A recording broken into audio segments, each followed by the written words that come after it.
நாளைக்கு 10ஆம் தேதி உங்க எல்லாருக்குமே ஒரு நல்ல செய்தி கிடைக்க போகுது.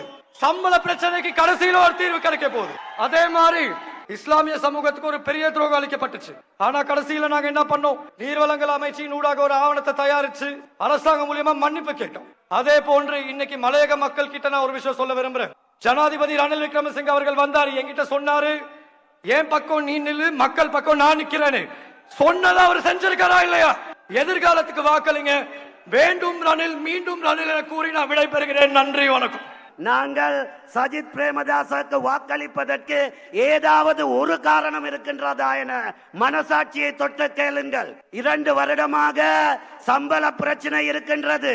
ஆனால் அந்த 2 வருடத்திலே பாராளுமன்றத்திலோ வெளியிலோ சஜித் சம்பளத்துக்காக பேசியது என்ன?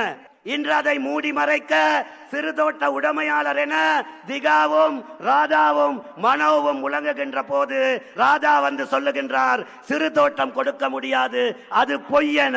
இன்று கொழும்பிலே இருந்து வந்து நாவலப்பிட்டிய கம்பள பகுதியிலே ஹோட்டல்களிலே அறையெடுத்து பணப்பொதியோடு வந்திருக்கின்றார்கள் வாக்கு கொள்ளைக்காக.